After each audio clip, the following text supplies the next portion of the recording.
They marked me under a dying moon. Not with claws, that would have been mercy, but with silence. Lyra of the Ashen Hollow Pack, cursed daughter, broken wolf. That was how they spoke my name now. Like a warning, like rot beneath the tongue. I stood at the edge of the territory line as the elders turned their backs on me. No ceremony, no farewell. Just the cold decree that my bloodline was a danger to their legacy. A curse like yours will unravel us, Elder Merrick had said, eyes filled with fear masquerading as righteousness. You are no longer one of us. I didn't beg. Begging never saved anyone. The brand burned into my wrist, pulsed faintly, a sigil of exile, binding my wolf into a fractured state, half shifted, half alive, never whole. The forest swallowed me as I crossed the boundary. By dawn, I was alone. Now, before we begin, if you love dark Lycan kings, forbidden mates, and stories that make your heart ache, like this video, subscribe and step into the pack, because these stories only get deeper from here. The first night. The cold bit deeper than I expected. Without my pack's warmth, without the shared heat of bodies pressed close during sleep, the forest became hostile in ways I'd never known. My wolf whimpered inside me, confused by the sudden separation. She didn't understand rejection. Pack was everything to a wolf, family, identity, survival itself. But the elders had been clear. My grandmother's bloodline carried something they called tainted, power that bent shadows, that whispered to darkness, that made even the bravest wolves uneasy.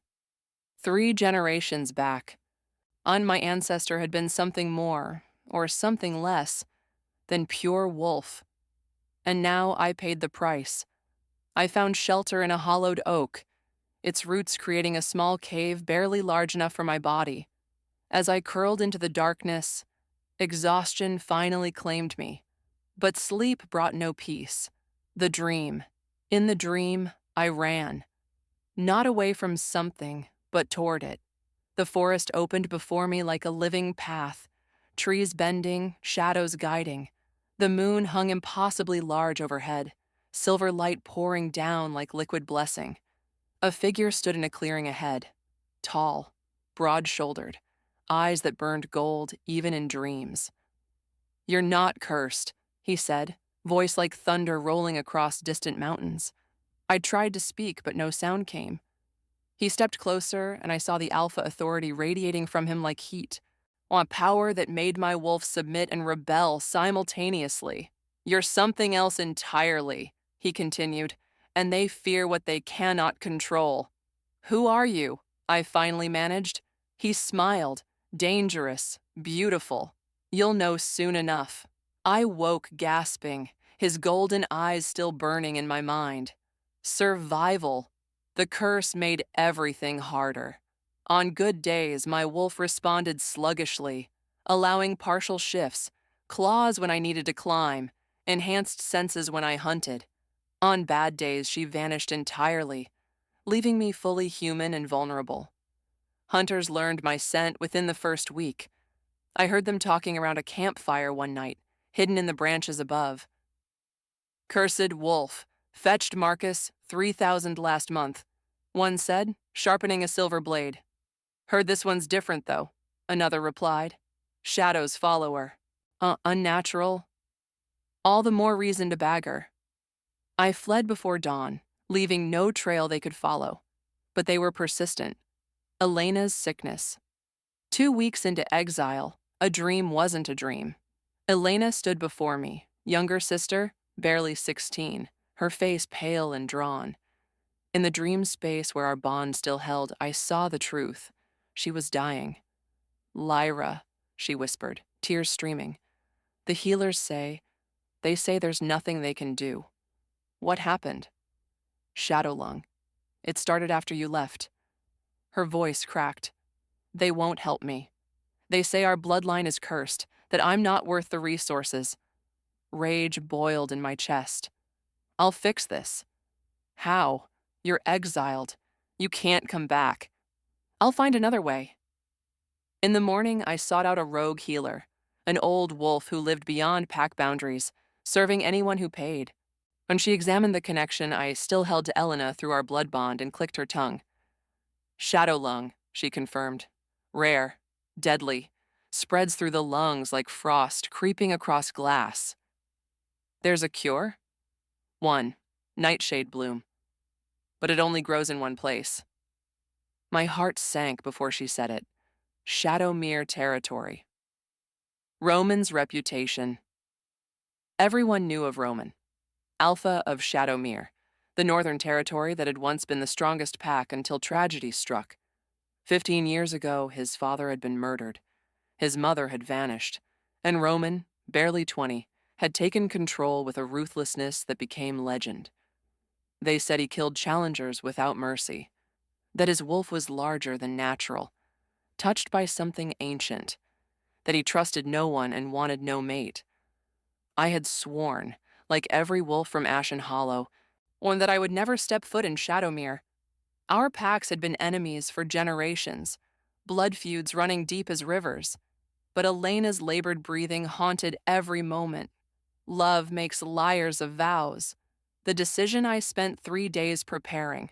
Stole better clothes from a human settlement, practiced shifting despite the curse's interference, mapped the safest route into Shadowmere territory using old trails and waterways that might hide my scent. On the 4th day, I crossed the border.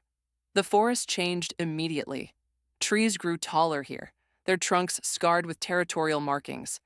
The undergrowth held a deliberate pattern, natural barriers that would funnel intruders toward patrol routes.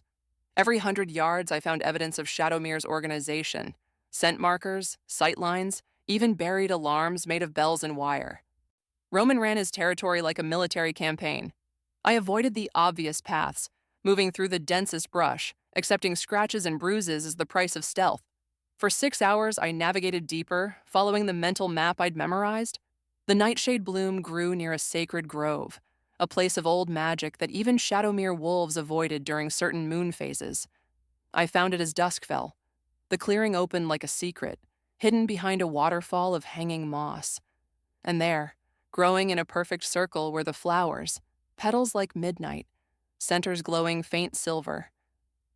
I knelt carefully, whispering the old prayers as I harvested 3 blooms. Enough for Elena and 2 reserves. That's when the trap snapped shut. The hunter's steel jaws bit into my leg before I heard the click. Pain exploded, white-hot and consuming. I fell hard, the flowers scattering from my hands. Blood welled instantly, the trap's teeth designed to cause maximum damage. There she is. Hunters poured from the trees like ants from a disturbed nest. 6 of them, all armed with silver, weapons specifically designed to kill my kind. "The cursed one," the leader said, grinning. "We've been tracking you for days." "How?" I gasped through the pain. "Your pack gave us your scent markers." He crouched nearby, careful to stay out of reach. "Paid us well, too. Said you were a danger that needed eliminating." Betrayal tasted like copper and ash. The elders hadn't just exiled me. They'd put a bounty on my death. Rage surged, and with it something else. The shadows moved, not from wind or light, but from my will. Darkness peeled away from the trees, solidifying, reaching. Not 2 hunters stumbled back as tendrils of solid shadow knocked them off their feet. What the... But the curse twisted everything. The power that should have been a weapon became wild, uncontrolled. My vision blurred. My wolf screamed inside, trying to surface but unable to fully manifest. The shadows lashed out randomly, as likely to hurt me as them. The leader raised a silver blade, stepping forward. "Cursed freak, let's end this." Then the forest went still. Every bird stopped singing. Every insect ceased buzzing. Even the wind held its breath. A presence crashed into the clearing like a storm given flesh. Enough. The voice was iron and command, resonating with alpha authority so powerful it made my wolf instinctively submit. The hunters froze. Golden eyes burned from the darkness between the trees. Alpha Roman of Shadowmere stepped into the clearing, and the world seemed to tilt toward him. He was taller than rumor suggested, broader, his presence filling the space like gravity. Black hair fell to his shoulders, framing a face that was beautiful and brutal in equal measure. Blood already stained his hands. The moon broke through the canopy, crowning him in silver light, his gaze locked on mine. Time stopped. I felt it then. A pull, deep and ancient, like recognizing someone I'd known in dreams. My wolf surged despite the curse, desperate to reach him, to submit, to claim, to run, a chaos of instinct that made no sense. His nostrils flared slightly. Recognition flashed in those gold eyes. And in that instant, I knew. My fate had just crossed into the territory of the one alpha I had sworn to hate. When the first words, Roman's attention shifted to the hunters with lethal focus. "You dare hunt in my territory." The leader's confidence crumbled. We have permission. The council authorized. I am the only authority here." Roman's voice dropped to a growl that vibrated through the earth. "And I gave no permission. She's cursed, a danger to all packs. Then I will determine her fate." Roman took one step forward. Just one. But it was enough to make every hunter step back. "Leave, now, or I'll paint this grove with your blood." They ran, all except the leader, who hesitated, greed warring with fear. "The bounty." Roman moved. One moment he stood 10 feet away. The next, his hand was around the hunter's throat, lifting him off the ground like he weighed nothing. "There is no bounty," Roman said softly, dangerously. "There is only mercy I have not yet granted. Would you like me to reconsider?" The hunter's face purpled. He shook his head frantically. Roman dropped him. "Run." He ran. Silence returned, broken only by my ragged breathing and the steady drip of blood from my trapped leg. Roman turned back to me, and I forced myself to meet his gaze. "Stand down," he said, and the alpha command in his voice made my wolf whimper. "This woman is under my protection." The rescue Roman's words hit harder than any blade. Protection. The word seemed impossible. We were enemies. Our packs had fought for generations. And yet here he stood, claiming me with a casual certainty that made my head spin. "I don't need your protection," I managed, voice tight with pain. He moved closer, and I instinctively tried to retreat. The trap bit deeper, making me cry out. "Be still," he commanded, dropping to one knee beside me. Up close, he was overwhelming. His scent hit me, pine and smoke and something uniquely him, something that made my wolf go absolutely feral with confused wanting. Alpha pheromones designed to attract and submit and claim. I forced myself to focus on the pain instead. "Why?" I asked. "Why help me?" His gaze dropped to the sigil burned into my wrist, the mark of exile. His expression hardened, something like rage flickering in those gold eyes. "Because I know what it's like," he said quietly, "to be cast out by those who should have protected you." Recognition flashed, not just of my situation, but something deeper, something shared. "You severely underestimate the reach of my intelligence network," he continued, examining the trap. "I know who you are, Lyra of Ashen Hollow. I know what they did to you, and I know that Mark is a lie. How can you possibly?" He gripped the trap with both hands and pulled. The steel shrieked in protest. His muscles bunched, veins standing out along his forearms. With a brutal twist, he ripped the trap completely apart, freeing my leg. Pain tore through me. I screamed despite myself, vision going white. Then darkness moved. Not my shadows, his. Power radiated from Roman like heat from a forge, and the shadows obeyed. They wrapped around my torn flesh, cool and soothing, knitting skin back together with unnatural precision. The pain dulled to a manageable throb. I stared at him, breathing hard. You can control them too." "The shadows are not a curse," Roman said, meeting my eyes. "That's just what cowards call power they don't understand." The journey, he carried me. No matter how much I protested, struggled, or threatened, Roman simply ignored me. His grip remained firm but careful, cradling me against his chest as he moved through the forest with inhuman speed and grace. Put me down, I demanded for the fourth time. I can walk. You would have died, he said flatly, from blood loss, infection, or the hunters who would have returned with reinforcements. This discussion is over. I didn't ask for your help. No, he agreed. You simply trespassed in my territory, illegally harvested sacred plants, and bled all over my grove. By pack law, I could execute you for any one of those offenses. My blood ran cold. Then why don't you? He was quiet for a long moment, his jaw tightening. Because I'm not them. We emerged from the forest as full night fell. Shadowmere's stronghold rose before us, and my breath caught. It wasn't built. It was grown. Ancient trees formed the walls, their trunks massive and interwoven, branches creating natural ramparts and walkways. Defensive positions watched from every angle. Wolves moved along the perimeter with military precision, their eyes glowing in the darkness. This was a fortress, a kingdom, and Roman ruled it absolutely. As we entered through the main gate, wolves stopped to stare. Whispers followed in our wake, spreading like wildfire. Is that cursed wolf in our territory? Alpha's carrying her. Roman's growl silenced them all. Anyone with concerns can bring them to me directly. Otherwise, return to your duties. They scattered. His beta met us in the central courtyard. Maya was everything I wasn't. Tall, confident, beautiful in a wild way that spoke of pure bloodlines and alpha approval. Her dark hair was braided for battle, and she wore the marks of her rank with casual authority. She also looked at me like I was a disease. You brought a cursed wolf into our home, she said, voice flat. I brought an injured wolf who needed help, Roman corrected. She's from Ashen Hollow, our enemies. She's under my protection. You can't be serious. Maya stepped closer, ignoring me entirely. Roman, the pack won't accept this.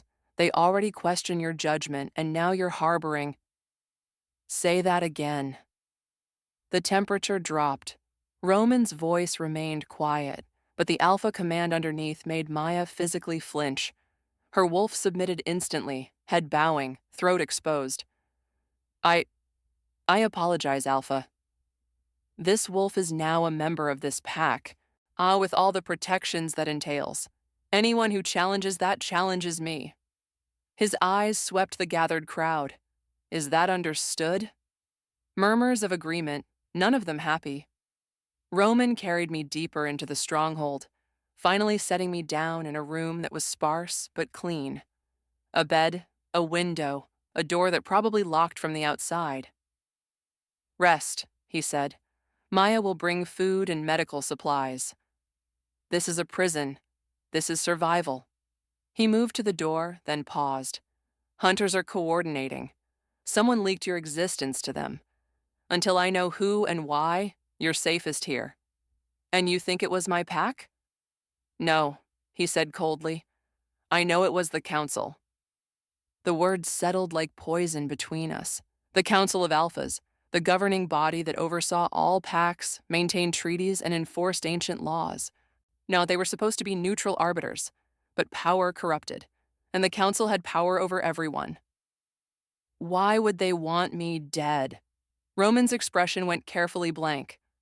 Because you're not cursed. You're something much more dangerous. He left before I could demand answers. The first night in Shadowmere sleep refused to come. I lay on the bed, mind racing, my leg throbbing despite the accelerated healing. Through the window, I could see wolves moving on patrol routes, could hear the low conversations of the stronghold settling in for the night. I was trapped among enemies. And yet, Roman's words echoed. I know what it's like to be cast out. What had happened to him?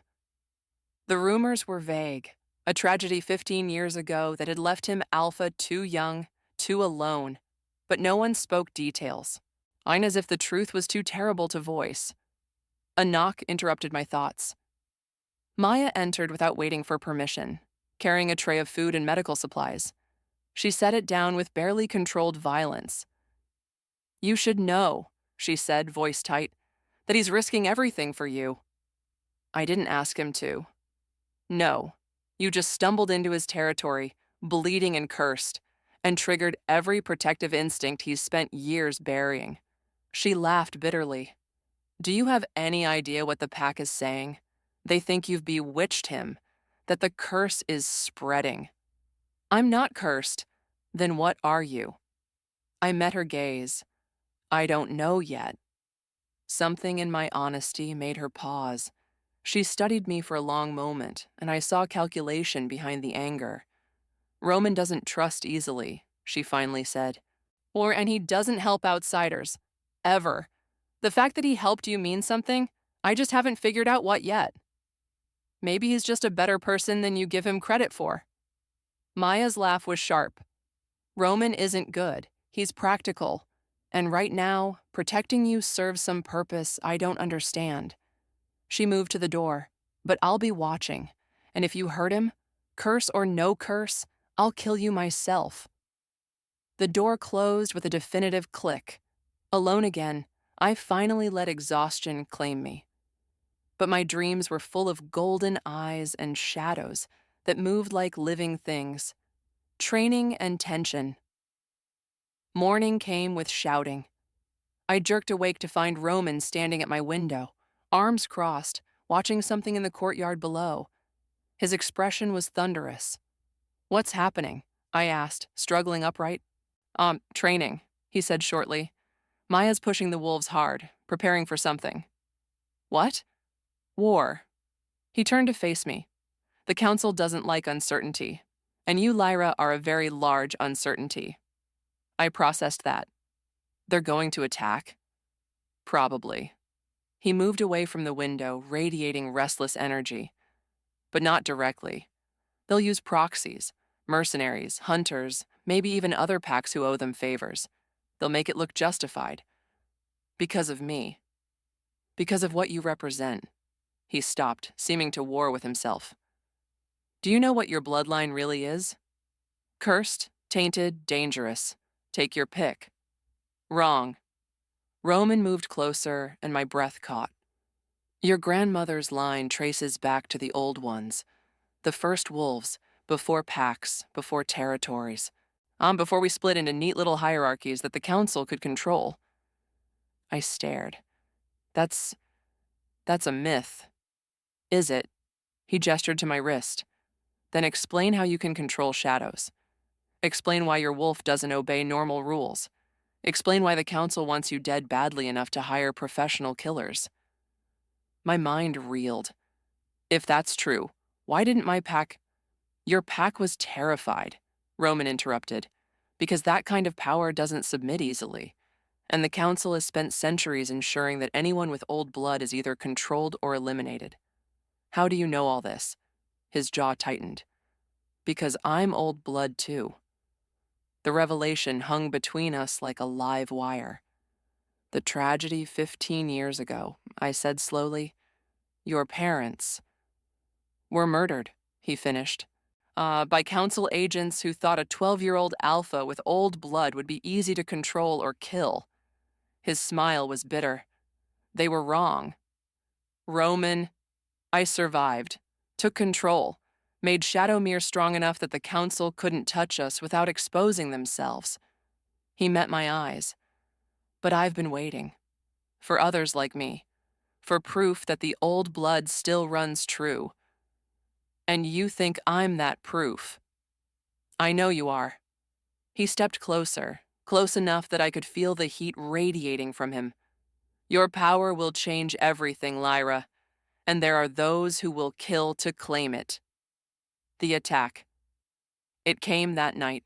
Fire first, arrows wrapped in oil-soaked cloth, launched from the forest edge.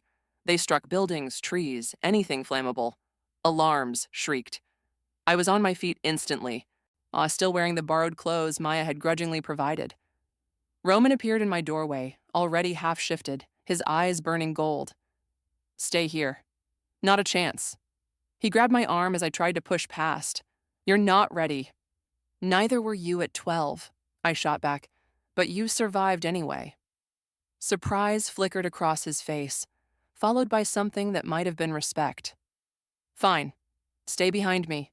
Do not engage unless absolutely necessary. We ran. The courtyard had become a war zone. Wolves battled attackers, humans in black tactical gear, wielding silver weapons and strange devices that hummed with contained magic. Explosions rocked the stronghold. Smoke choked the air. Maya fought near the main gate, blood streaming from a gash across her ribs. 3 attackers circled her, now coordinating their strikes with professional precision. "Beta down!" someone screamed. Roman snarled and launched himself forward, a blur of violence and precision. He caught the first attacker by the throat, crushing his windpipe before the man could scream. The second raised a silver blade. And shadows rose, not from Roman, from me. The power surged without warning, no longer wild but focused. Darkness peeled away from every surface, forming barriers, deflecting blades, wrapping around attackers like living chains. Gasps echoed through the courtyard. "What the hell? She's one of them. Old blood." I didn't think, just moved.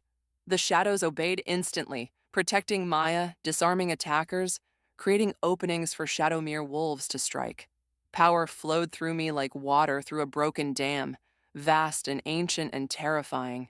Or Roman stared at me, and for the first time, I saw something besides calculation in his eyes. Awe. "Lyra," he breathed. An explosion rocked the eastern wall. "Breach!" someone screamed. Roman's head snapped around. "Hold the line. Don't let them." But they were already inside. A dozen more attackers poured through the gap, moving with military precision toward the stronghold's heart, toward the Alpha's chambers. Understanding hit me. They're not here to kill everyone. They're here for you. Roman's expression went cold. Then let them try.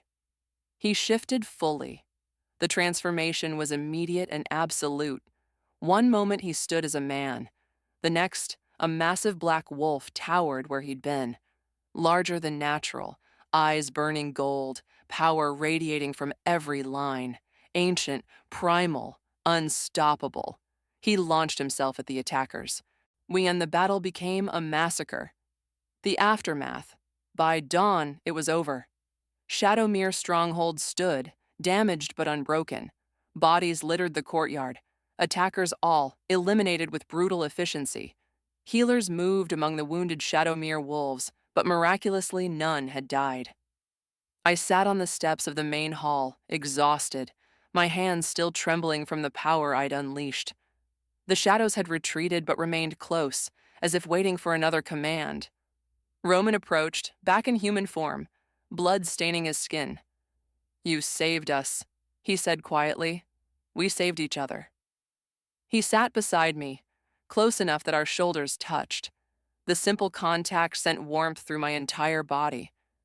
"Where did you learn to control it?" he asked. "I didn't. It just happened. That shouldn't be possible. And control takes years of training." "Maybe the power wanted to be used," I suggested. "Maybe it's been waiting for the right moment." Roman was quiet for a long time. Finally, "They'll come back, with more force. The council doesn't accept failure." "Then we get stronger." "We?" I met his gaze. "I'm not leaving. Not until this is finished." "Lyra, you don't understand what you're committing to." "I understand perfectly," I interrupted. "I've been running my whole life, from a curse that wasn't real, from a pack that betrayed me, from power I didn't know how to use." I gestured at the damage around us. "But I'm done running. If the council wants war, they'll get it." Roman studied me for a long moment. Then slowly, carefully, he reached out and took my hand. The bond that snapped into place was immediate and overwhelming. Not the forced connection of a claiming bite, something older, something that recognized itself across time and blood and fate. His eyes widened. "You feel it." "Yes," I whispered. "This is impossible.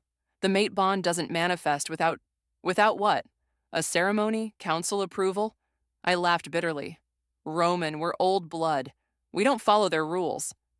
He stared at our joined hands. then back at my face. This changes everything. I know. They'll try to use this against us. I know that too. And you're still willing. I kissed him. It was brief, fierce, and absolutely certain. When I pulled back, Roman's eyes were blazing. Lyra, I choose this, I said firmly. I choose you. I choose to fight. Whatever comes next, we face it together. For the first time since I'd met him, Roman smiled, not the cold expression of an alpha, but something genuine and warm and devastatingly beautiful. Together, he agreed, and the world shifted to accommodate the truth of it. Morning, after the battle. Morning in Shadowmere came with eyes. I felt them the moment I woke in Roman's chambers, where he'd insisted I sleep after the attack, with him on guard outside the door.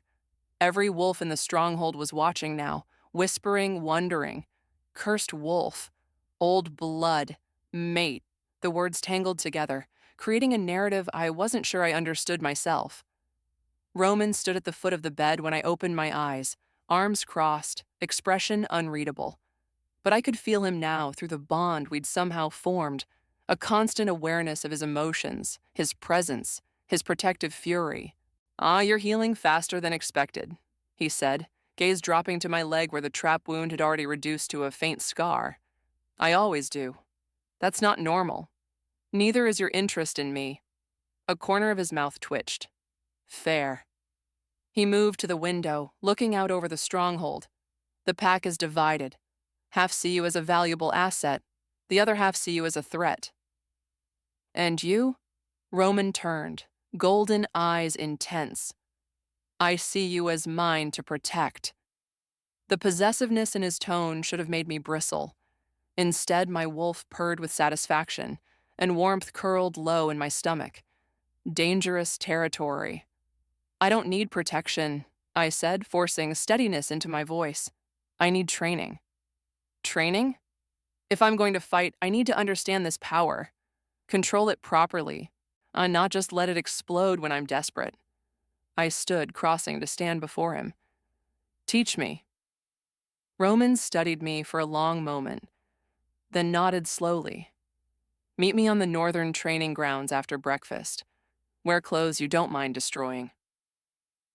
The pack's judgment. The pack was waiting when I entered the dining hall. At least 50 wolves, all seated at long tables, conversations dying as I appeared. Maya sat at the head table, her expression carefully neutral. Other betas and high-ranking wolves flanked her, all watching my every move. I forced myself to walk with confidence I didn't feel, claiming an empty seat near the back. A younger wolf, barely 20, leaned over. "Is it true that you're old blood?" I don't know yet," I admitted. "But you controlled shadows during the fight." I saw it." "Yes. And you're mated to the alpha?" Word traveled fast. "It's complicated." The young wolf grinned. "That's what everyone says when it's actually really simple." He offered his hand. "I'm Finn. Welcome to Shadowmere. Most of us think you're awesome, by the way. The ones who don't are just scared." His easy acceptance was a balm to my nerves. "Thanks." Maya appeared at my table without warning, dropping a tray of food in front of me with more force than necessary. "You'll need your strength," she said curtly. "Training with Roman is intense." "I can handle intense. Can you?" She leaned closer, voice dropping. "Because he's not going to go easy on you just because you're his mate. If anything, he'll push harder. Expect bruises, expect pain, expect to fail repeatedly." "Good," I said, meeting her gaze. "No, that's how you learn." Something shifted in Maya's expression. Not quite approval, but perhaps the beginning of respect. "Eat," she said, straightening. "You're going to need it." Training begins. The northern training grounds were brutal by design. Rocky terrain, uneven footing, obstacles both natural and constructed. A dozen wolves were already there, working through combat drills with focused intensity. They paused when Roman appeared, then immediately redirected their attention when he gave a curt nod. Privacy, but with witnesses. Smart. Show me, Roman said without preamble, stopping in the center of the clearing. Show you what? The shadows. Call them. I hesitated. The power had always come in moments of desperation or extreme emotion. Summoning it deliberately felt different. I don't know how, I admitted. Yes, you do. Why, your conscious mind doesn't understand, but your instincts do. Roman moved behind me, his presence radiating heat. Close your eyes. I obeyed, hyper-aware of his proximity, his breath against my neck. Feel the space around you, he continued, voice low and hypnotic. Not with your physical senses, but with your wolf. She knows where every shadow falls, every source of darkness. She's been tracking it her whole life. I reached inward, past my human consciousness, finding my wolf. She was waiting, eager, tail wagging with anticipation. Show him, she seemed to say. Show him what we are. The shadows stirred. Good, Roman murmured. Now shape them, give them purpose. Make them an extension of your will. I envisioned my hand, then imagined shadows flowing from my fingertips. Dark tendrils rose from the ground, coiling upward, solid and responsive. Perfect, Roman said. Now attack me. My eyes snapped open. What? He stepped away, rolling his shoulders, a predator's smile on his lips. You heard me. Use the shadows, try to hit me. Roman, I can't. You can and you will. Because in a real fight, hesitation kills. His eyes flashed gold. Now attack. Alpha command. My wolf responded before I could think, and the shadows lunged. Roman dodged with inhuman speed, moving like liquid, never quite where the tendrils struck. He didn't fight back, just evaded, forcing me to track him, to anticipate, to push the power harder. Faster, he commanded. Don't think. React. The shadows multiplied, coming from every angle. Roman ducked, rolled, twisted, always one step ahead. Sweat beaded on my forehead from the concentration required. When you're still treating them like extensions of your body, Roman said, not even breathing hard. They're not. They're separate entities that obey your will. Let them think for themselves. That doesn't make sense. He was suddenly behind me, arm around my waist, breath hot against my ear. Shadows are alive, not like us, but sentient in their own way. Stop controlling them. Start guiding them. His proximity shattered my concentration. The shadows writhed wildly, responding to my sudden spike of desire and confusion. Roman released me, stepping back with that infuriating smirk. Better. Emotion feeds the power. Now we just need to channel it properly. We trained for 3 hours straight. By the end, I was bruised, exhausted, and covered in dirt. But I'd managed to successfully land a hit. A shadow tendril that wrapped around Roman's ankle and actually tripped him. He went down hard, surprise flashing across his face before transforming into impressed approval. Well done, he said from the ground, making no move to get up. 3 hours to land a single hit. That's actually exceptional. Exceptional? I collapsed beside him, breathing hard. I'm exhausted. You controlled an ancient power with virtually no training. Most wolves spend years learning abilities far simpler. He turned his head to look at me, grass sticking to his hair, golden eyes warm. You're remarkable, Lyra. The sincerity in his voice made my chest tight. Roman? I mean it. He sat up, brushing off grass. And that's why they'll come for you even harder. When the council fears strength they can't control, then we make sure they can't control either of us. Elena's condition. That night, the dream bond activated again. Elena appeared more solid than before, her face gaunt, eyes shadowed with exhaustion. The sight of her made my heart clench. Lyra, she breathed. I tried to reach you sooner, but the connection is so weak now. What's wrong? Is the shadow lung worse? Yes. The healers say I have maybe 2 weeks left. Tears streamed down her face. I'm scared. Rage and helplessness warred inside me. I got the nightshade bloom. I have it. I just need to get it to you.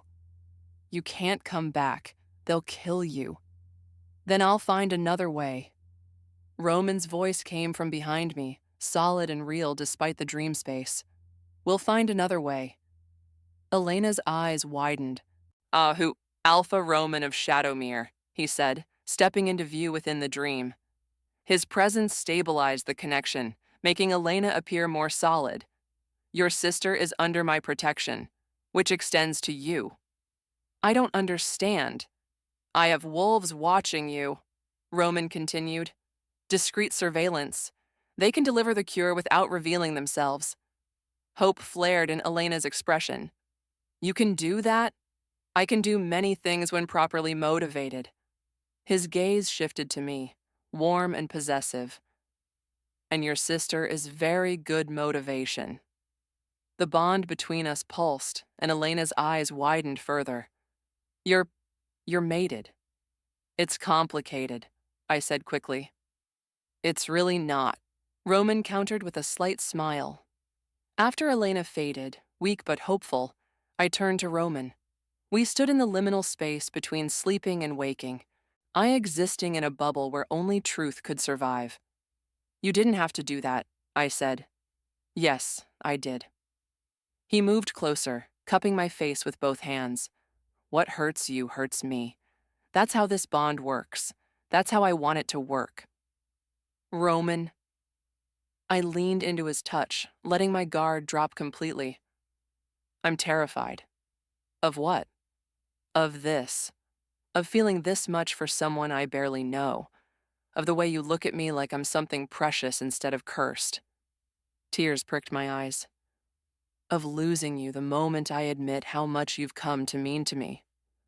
Roman's expressions softened, becoming vulnerable in a way I suspected few ever witnessed. You're not alone in that fear. I've spent 15 years building walls, refusing connections, keeping everyone at arm's length. And then you stumbled into my territory. Me bleeding and defiant and absolutely magnificent. He brushed a tear from my cheek. You terrify me too, Lyra, but I wouldn't change it for anything. I kissed him then, properly this time, pouring every complicated emotion into the contact. He responded with equal intensity, hands tangling in my hair, pulling me closer until no space remained between us. When we finally broke apart, both breathing hard, the dream space began to fracture. Tomorrow, Roman said, forehead pressed to mine, we start preparing for the council's next move. But tonight, we rest. Together. We woke in his chambers, bodies intertwined, the bond humming with contentment. For the first time in my life, I felt safe. The council's summons. The summons arrived 3 days later. A formal messenger, human and neutral, but delivered the sealed decree directly to Roman during a pack meeting. Every wolf in the assembly hall felt the weight of the moment as Roman broke the seal and read. His expression went carefully blank. What is it? Maya asked from his right. Roman's voice was cold when he spoke. The council demands I appear before them to answer charges of harboring a fugitive, threatening pack stability, and refusing council authority. Silence fell like a stone. When? I asked, dread pooling in my stomach. 3 days. He met my eyes across the hall, and they're specifically requesting you attend as well. That's a trap, Maya said immediately. They'll separate you, put you on trial.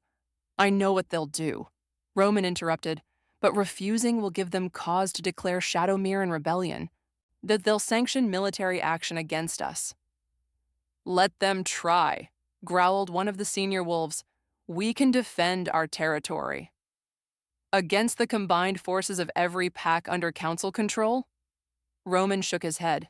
We're strong, but not that strong. Not yet. The implications settled over everyone. I stood, drawing all eyes. Then we go. We answer their charges. We show them that old blood isn't something to fear. Lyra, no. Roman started. Yes, I said firmly. Running would only prove we have something to hide, and I'm done running. Roman studied me for a long moment. Then, incredibly, he smiled, proud and fierce and utterly alpha. Very well, he said, voice carrying through the hall. We attend the council, together. No, and we show them exactly what happens when you try to cage wolves who were born to be free. The pack erupted in howls of support. Journey to the council grounds. They came for Roman at dawn on the third day, not with armies, but with ceremony. Council guards in formal regalia, weapons sheathed but visible, magical bindings prepared should he resist. Their leader, a stern woman named Commander Iris, presented the transport arrangements with clinical precision. Alpha Roman will travel separately from his pack, she announced, as dictated by council law during formal summons. Unacceptable, Maya snarled. You're not separating him from his protection. Council law supersedes pack law, Iris replied coolly. He may bring one companion, no more. Roman's gaze found mine across the assembled wolves. Through our bond, I felt his conflict, the desire to keep me safe warring with the knowledge that we were stronger together. Lyra accompanies me, he said. Iris's eyebrows rose fractionally. The fugitive? Curious choice. She is not a fugitive. She is under my protection and bears my claim. Roman's voice dropped to a growl. Any who challenge that challenge me directly. We'll see what the council has to say about that. They placed the bindings on Roman's wrists, silver carved with ancient runes, designed to suppress alpha power and prevent shifting. The metal seared his skin instantly, but he didn't flinch, simply held my gaze as the guards locked them in place. Through the bond, I felt his pain, his fury, his iron control. Stay strong, I sent through our connection. We survived this together. Together, he echoed. We were separated from the pack and loaded into a reinforced transport, essentially a prison on wheels. The journey would take 2 days across neutral territory to reach the council grounds. 2 days trapped in close quarters with the mate I desperately wanted but couldn't fully claim. This was going to be torture. Revelations in captivity. The first night we stopped at a neutral way station. Guards maintained careful watch outside while Roman and I were given a single room. Monitored, certainly, but private enough for conversation. Roman sat on the edge of the narrow bed, working his jaw as the bindings continued to burn. Raw wounds circled his wrists where the silver made contact. Let me see, I said, kneeling before him. It's nothing. It's not nothing. I examined the damage, then carefully summoned my shadows. When they rose hesitantly, still learning, but obeyed when I directed them to cool the burns. Roman hissed as the darkness touched the wounds, then relaxed as pain visibly eased. How are you doing that? He asked. Shadows shouldn't have healing properties. Maybe mine are different, or maybe... I hesitated. Maybe they're responding to the bond, trying to help my mate. Mate. Roman tested the word, a slight smile playing at his lips. Strange how natural that sounds now. Is it? I sat back on my heels studying him. Because it feels like I've known you forever. Like some part of me was waiting for you before we ever met. Old blood recognizes old blood, Roman said quietly. That's what my mother used to say. Before, he trailed off, pain flickering across his face. Tell me what happened. Please. And I only know rumors. Roman was quiet for so long I thought he wouldn't answer. Then, slowly, he began to speak. My father was alpha, but he wasn't old blood. My mother was. She came from a line that the council had been watching for generations. Powers over storms, lightning, weather itself. His hands clenched despite the pain it caused. The council wanted to harness that power, wanted to breed wolves they could control, weapons they could deploy. They tried to take her, I breathed. She refused, chose love over their plans. For years, they left us alone, but they were always watching, always waiting. Then I started manifesting abilities. Stronger than normal. Shadow manipulation, enhanced strength, a wolf form that was different. How old were you? 12 when they made their move. His voice went hollow. Ma, they sent agents disguised as pack visitors. Poisoned my father first, slowly, over weeks, until his wolf was too weak to resist. Then they came for my mother. Tears pricked my eyes. Roman. She fought. God, she fought like a storm incarnate. Killed half of them before they overwhelmed her with silver and dark magic. I tried to help, but I was young, untrained. They subdued me easily. But you survived. I survived because she sacrificed herself. Roman's voice cracked. With her last breath, she poured all her remaining power into me, forced an alpha awakening years before it should have occurred, transformed me from a child into something that could fight back. I took his hands carefully, mindful of the bindings. What happened to the agents? Roman's smile was cold and terrible. I killed them all, every single one. And then I took control of the pack before the council could install their chosen replacement. At 12 years old, I became alpha through blood and violence. And the council?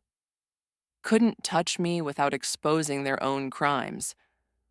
So they watched, waited, tried to find other ways to control or eliminate me. He met my gaze. Until you appeared, another old blood wolf, powerful enough to threaten their carefully maintained order. Of course, they want us separated. Together, we're exponentially more dangerous. Good, I said fiercely. Let them be afraid. Roman pulled me closer with surprising gentleness given the bindings. You understand what we're walking into. This isn't a fair trial. It's a trap designed to break us both. I know. And you're still willing? I cupped his face, letting all my determination show. I spent my whole life being told I was cursed, that my power was something shameful. But you showed me the truth, that I'm not broken, just different, just powerful. I leaned closer until our foreheads touched. I won't abandon you to face them alone, not when you're the one person who sees me clearly. Roman kissed me then, deep and claiming and absolutely certain. When we broke apart, his eyes were blazing. Whatever happens tomorrow, know this. You're mine, Lyra, in every way that matters, and I will burn the world before I let them take you. And you're mine, I replied. They're going to learn exactly what happens when you threaten our pack. The council chambers. The council grounds rose from ancient stone, older than any current pack, older than recorded history. With 7 towers encircled a central courtyard where the judgment seat waited, carved from a single massive crystal that seemed to absorb and reflect light simultaneously. 7 alphas, 1 from each cardinal direction, and 3 elder alphas who served as judges. Commander Iris led us through ceremonial preparations. Roman was allowed to wash and change into formal attire, but the bindings remained. I was given similar treatment, though they didn't bind me. Yet. Why haven't they restrained me? I asked as we waited in a holding chamber. Because they want you to use your power, Roman said quietly. Give them excuse to claim you're dangerous, uncontrolled. Don't fall for it. I'll try. Don't try. Succeed. He caught my hand despite the awkwardness of the bindings. Remember what I taught you. The shadows obey your will. And keep that will calm, focused, no matter what they say or do. Trumpets sounded. Time to face judgment, Iris said, appearing at the door. The courtyard was packed with witnesses. Wolves from every major pack, council bureaucrats, historians, even human liaisons who managed relations between supernatural and mundane worlds, all arranged in careful hierarchy around the judgment seat, where 7 alphas waited. I recognized none of them by sight, but their power was unmistakable. Each radiated authority, their wolves pressing against reality, making the air thick and electric. The center alpha, eldest, white-haired, eyes like chips of ice, spoke first. Roman of Shadowmere, you stand accused of harboring a fugitive, defying council decree, and threatening pack stability through your protection of an exile. How do you plead? Roman's voice carried clearly despite the bindings. I plead that your accusations are based on lies and fear. Murmurs rippled through the crowd. Explain, Ice Eyes commanded. Lyra of Ashen Hollow was exiled based on false pretense. Her pack claimed curse, but the truth is power. Old blood power that they feared and didn't understand. Power that the Council has spent centuries trying to suppress or eliminate. Careful, Alpha Roman, another council member warned. You approach treason. I approach truth. Roman's gaze swept the assembled crowd. For generations, the Council has maintained control by ensuring that wolves with old blood were systematically marginalized, exiled, or killed. You call it maintaining stability. I call it genocide. Gasps echoed. Ice Eye's expression went cold. You make serious accusations without evidence. Then let's discuss evidence. Roman nodded toward me. Lyra's grandmother was executed 20 years ago, officially for breaking pack law. Unofficially, her crime was manifesting shadow abilities that the Council couldn't control. How do you know this? Ice Eyes demanded. Because you made the same attempt with my mother. Roman's voice went deadly quiet. And unlike Lyra's grandmother, my mother fought back, killed your agents, made you look weak. This is outrageous. Is it? Roman pulled against his bindings, making the guards tense. Because I have records. Documents my mother preserved before she died, detailing every old blood elimination order the Council has issued in the last century.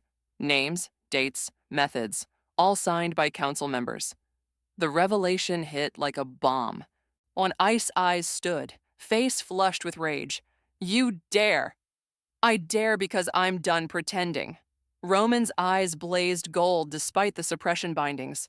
The age of the Council controlling everything ends now. Either reform or be replaced. You forget yourself, boy. We have armies. And I have truth. Roman gestured to me. Show them, Lyra. Show them what old blood really is. I hesitated. Every instinct screamed this was the trap Roman had warned against. But then I felt it, through our bond. His absolute certainty, his trust. They need to see, he sent. Not a threat, but potential. Show them beauty, not violence. I closed my eyes and reached for the shadows. They came instantly, eager, powerful. But instead of forming weapons or barriers, I shaped them into art. Darkness flowed like silk, creating patterns in the air, swirling galaxies, or running wolves, ancient symbols that glowed with inner light. The shadows danced, beautiful, mesmerizing, absolutely controlled. Silence fell over the courtyard as hundreds of witnesses watched the display. I could feel their awe, their fear shifting into wonder. When I let the shadows fade, returning to natural darkness, every eye was fixed on me. This, Roman said into the silence, is what you call a curse. I call it a gift. Elder Thorn's betrayal. The applause started slowly, a single clap from somewhere in the crowd, then another, then more, until half the assembled wolves were showing approval. Ice Eyes looked furious, but before he could speak, another voice interrupted. Beautiful display, Alpha Roman, but you forget one crucial detail. The voice came from behind the council seat, and my blood went cold. And Elder Thorn stepped into view. Roman's uncle, the wolf who had helped raise him after his parents' deaths, who had supposedly supported his leadership of Shadowmere. Betrayal crashed through our bond with physical force. Uncle, Roman said, voice carefully controlled, what are you doing? Protecting the natural order, Thorn replied, moving to stand beside the council. You see, Roman, I've been working with the council for years, feeding them information about your activities, your growing instability, your dangerous obsession with old blood wolves. Roman pulled against his bindings hard enough to make them smoke. You were the one who leaked Lyra's location to the hunters. Of course. Thorn smiled, cruel and satisfied. And it worked perfectly. She led us right to you, proved your judgment compromised. Gave us cause to bring you before the council. Why? The word tore from Roman's throat, because you were never supposed to survive. Thorn's composure cracked, revealing the venom underneath. Your mother's power should have died with her, but she poured it into you, created an alpha we couldn't control. For 15 years, I've worked to undermine you, waiting for the right moment. Understanding dawned with horrifying clarity. You helped them kill my parents. I arranged it, Thorn corrected. Your father was weak, your mother dangerous. I thought eliminating them would give me the alpha position I deserved. Instead, you took it. He spat the words. A child, leading my pack, my territory. Rage exploded through the bond, so powerful it made me stagger. Roman's wolf tore at the bindings, and for a moment, when I thought he'd break free through sheer force of will. But the runes held, burning deeper, drawing blood. I'll kill you, Roman promised, voice resonating with alpha command so powerful that wolves throughout the crowd dropped to their knees. Slowly, painfully, I will make you suffer as they suffered.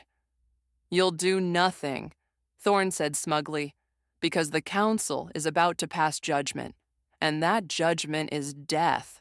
Ice Eyes stood once more. Roman of Shadowmere, based on the evidence presented and the testimony of Elder Thorn, this council finds you guilty of treason, corruption, and threatening pack stability. The sentence is death. No, I screamed. Guards moved forward, weapons drawn. Roman met my eyes across the distance. Lyra, run. Use your power. Get out of here. I won't leave you. You have to. The shadows exploded, and not from conscious decision, but from pure, primal rage. Power surged through me, vast and ancient, channeled through grief and love and absolute refusal to let him die. Darkness erupted from every surface, forming a hurricane of shadow that knocked back the guards, shattered the crystal judgment seat, and tore through magical wards like they were tissue paper. Through the chaos, I ran to Roman. The bindings shattered at my touch, disintegrating as the shadows consumed the silver and runes. His power flooded back instantly, and he shifted partially, claws, fangs, eyes blazing pure gold. Together, I said fiercely. Always, he replied. Then we fought our way out. Escape and revelation. The battle was chaos. Roman and I moved as one, connected through the bond, anticipating each other's actions with preternatural precision. He fought with brutal efficiency while I used shadows to disable weapons, create barriers, and deflect attacks. But they had numbers, and Thorn had planned well. You can't escape, he screamed above the chaos. The entire grounds are warded. The moment you reach the border, every pack under council control will hunt you. Then we fight them all, Roman snarled, crushing another guard's weapon. But I felt it, through my connection to the shadows, the wards Thorn mentioned, ancient magic woven into the very stone, designed to trap powerful wolves within the council grounds. Roman, I said urgently, the wards. I know, we'll break through. No. Understanding crystallized. We don't break them. We use them. What? I pulled him close, shadows swirling around us both.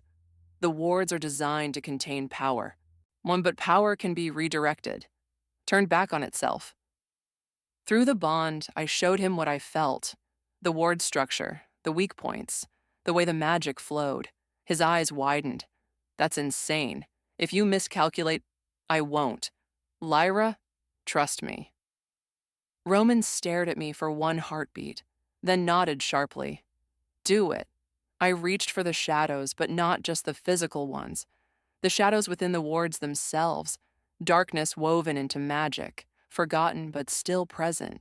And I pulled. The wards didn't break. They inverted. Power that should have trapped us instead expelled us with massive force. Reality bent, twisted, and we were suddenly standing in the forest beyond the council grounds, miles away, surrounded by confused Shadowmere scouts. Alpha, Maya appeared from the trees, relief stark on her face. Yes, you're alive. Roman was breathing hard, staring at me with wonder.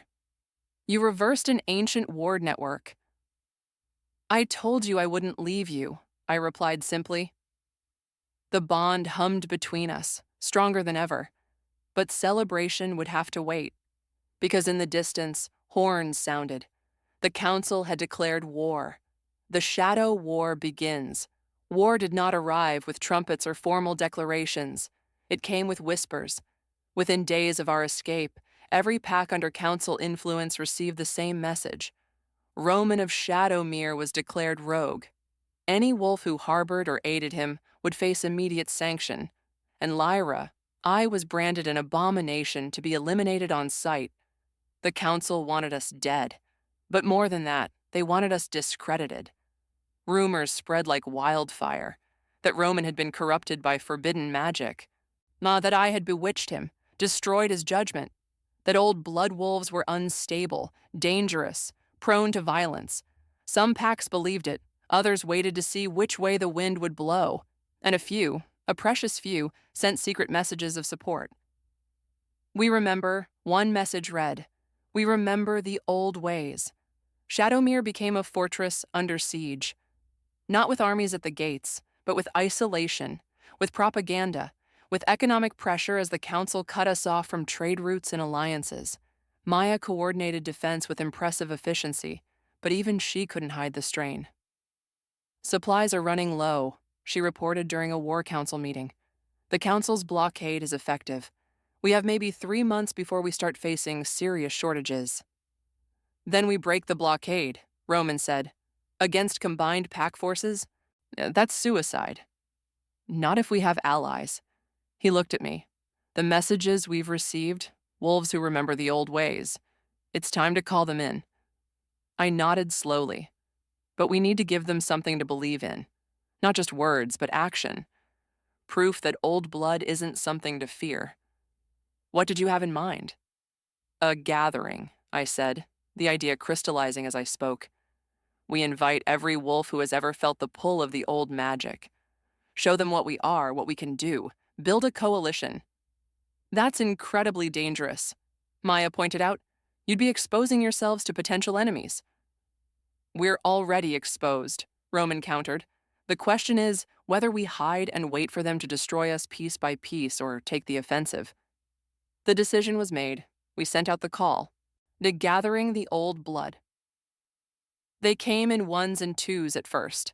A wolf from the eastern territories who could call storms, another from the south who shaped earth and stone, a young woman, barely 20, who whispered to plants and made them grow, all exiles, all outcasts, all terrified and hopeful in equal measure. I met each one personally, showing them Shadowmere, introducing them to Roman, demonstrating that old blood wolves could live freely without the council's oversight. But the real moment came when we gathered them all in the central courtyard. 27 wolves, all with abilities beyond normal, all marked as cursed or dangerous by their original packs, all desperate for community. Roman addressed them from the elevated platform, not as alpha giving commands, but as equal speaking to equals. "You were told you were broken," he said, voice carrying clearly, "that your power was a curse, something shameful to be hidden or suppressed. But look around. Every wolf here was told the same lie, and every wolf here survived anyway." Murmurs of agreement rippled through the crowd. "The council wants you to believe you're alone, that you're aberrations. But the truth is, you're the continuation of something ancient and powerful. The original wolves, before hierarchy and politics divided us." I stepped forward, letting shadows rise naturally around me. "They call us old blood like it's an insult. I call it legacy." Power resonated through the courtyard as each wolf responded, their abilities manifesting in beautiful, chaotic display. Storm clouds gathered overhead. Plants erupted from cracks in stone. Fire danced without burning. Water formed impossible spirals. For the first time, I felt it, the true scope of what we represented. Not just individual powers, but a network, a web of ancient magic connecting every old blood wolf, waiting to be awakened. "This is what they fear," Roman said, awe coloring his voice. "Not our individual strength, but our collective potential. Together, we could reshape everything." "Then let's show them," I said, meeting his gaze. "No more hiding, no more running. We stand together." The gathered wolves howled approval, and the sound carried for miles. The council would hear it, and they would be afraid. Training the old blood-teaching wolves to master abilities they'd spent lifetimes suppressing was exhausting, messy, and absolutely necessary. We divided them into groups based on power type: elemental, physical, mental, spiritual. As I worked with the shadow-touched wolves, surprised to find 3 others who could manipulate darkness. It's not as rare as we thought, I told Roman one evening as we observed training. The council just made sure to separate anyone who showed even a hint of these abilities. Systematic suppression, he agreed. For how many generations? Centuries, probably. I watched a young wolf successfully create a barrier of solid shadow for the first time, his expression shifting from fear to wonder. They nearly succeeded in erasing us completely. But they didn't. Roman's hand found mine, squeezing gently.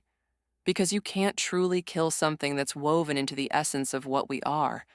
The old magic is patient, and it waited for the right moment to resurface. And now? Now we remind the world what wolves were meant to be.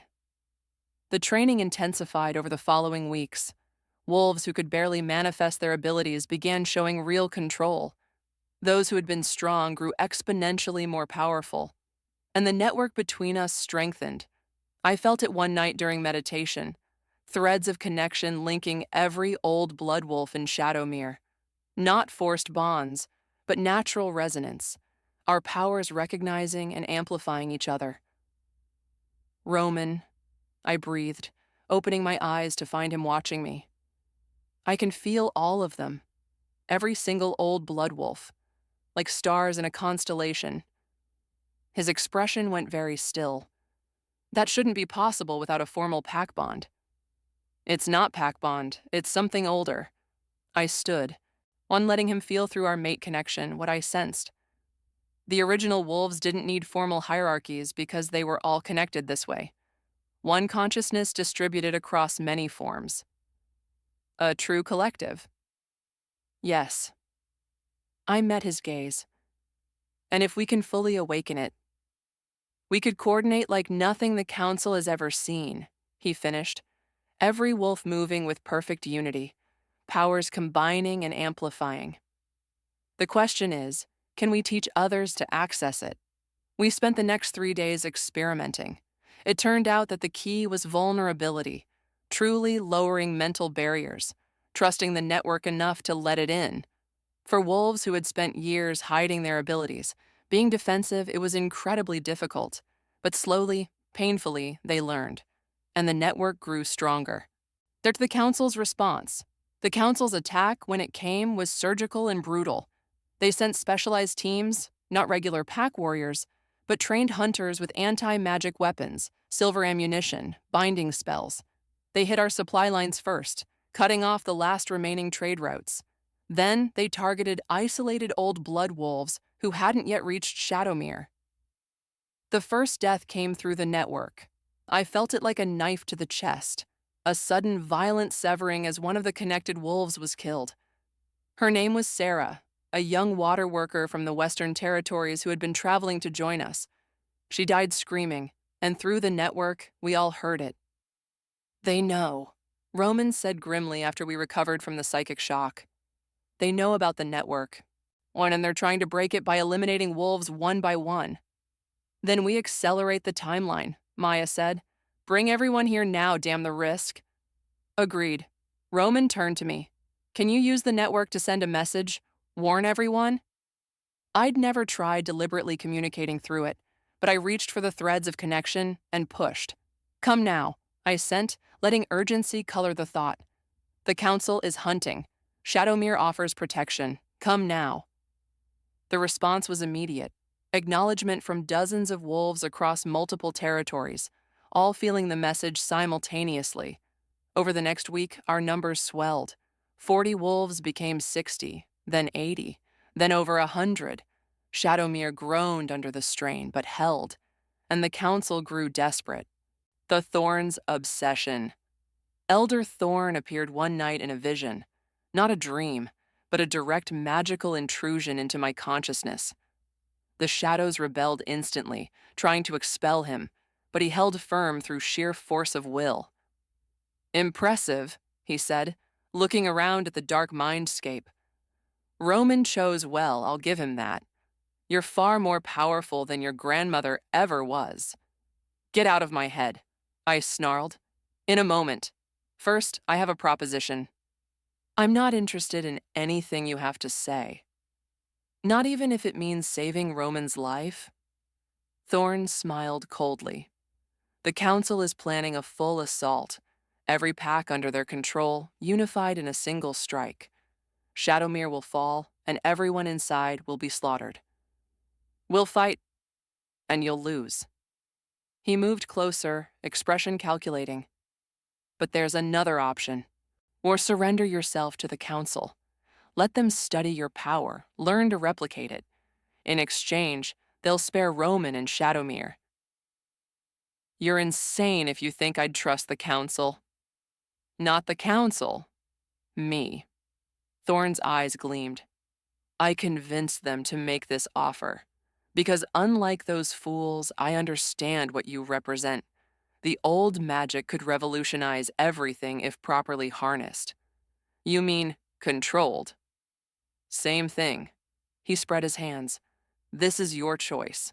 Sacrifice yourself and save your mate, or condemn him to death alongside you. What will it be? I laughed, dark and genuinely amused. You really don't understand, do you? Roman and I aren't weak wolves clinging to each other out of desperation. We're equals, partners, and together, we're far more dangerous than the council can imagine. Brave words, not words. On truth. I summon the shadows fully, letting them fill the mindscape with absolute darkness. Now get out, and tell the council that if they want war, we'll give them war. I expelled him with enough force to cause physical backlash, knowing he'd wake with a splitting headache.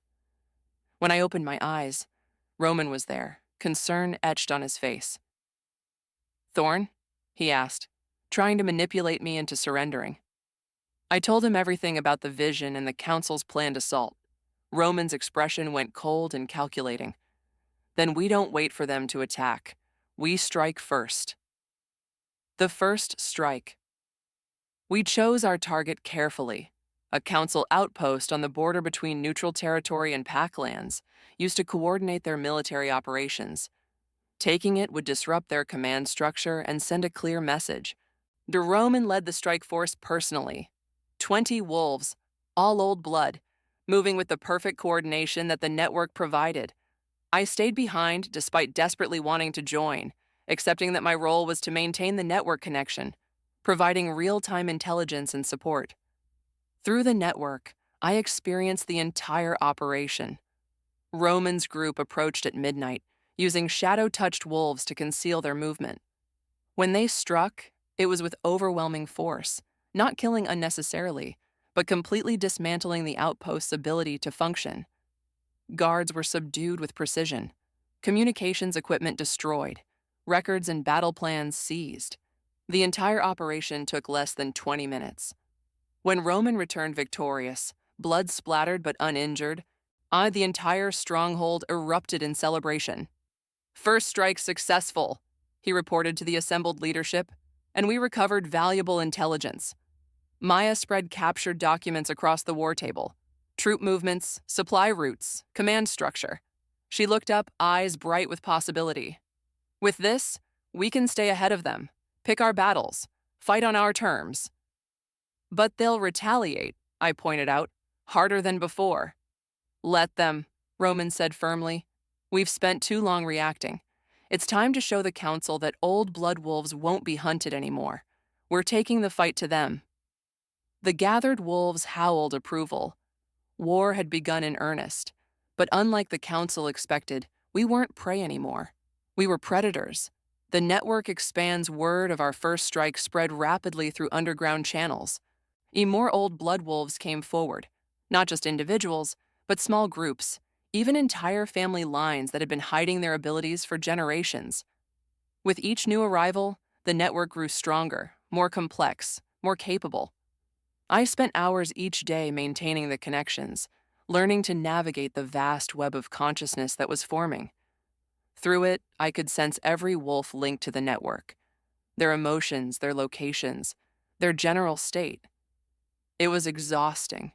It was exhilarating. It was terrifying in its potential. "You need to rest," Roman said, finding me meditating in our chambers well past midnight. "You've been maintaining the network for 16 hours straight." "Someone has to," I replied without opening my eyes. "The connections are still new, still fragile. If I let go, they might collapse. Then we train others to help maintain them. You can't carry this alone." "I'm not alone." I opened my eyes, smiling at him. "I have you." He pulled me to my feet, wrapping arms around my waist. "Always. But even together, we need help.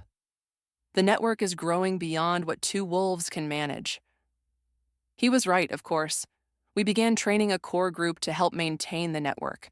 Wolves with natural affinity for telepathic or empathic abilities.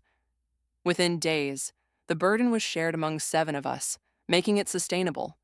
And as the network stabilized, we discovered new possibilities. Wolves separated by hundreds of miles could communicate instantly. We could coordinate complex operations with perfect timing. When one wolf learned something, the knowledge could ripple through the entire network, available to all.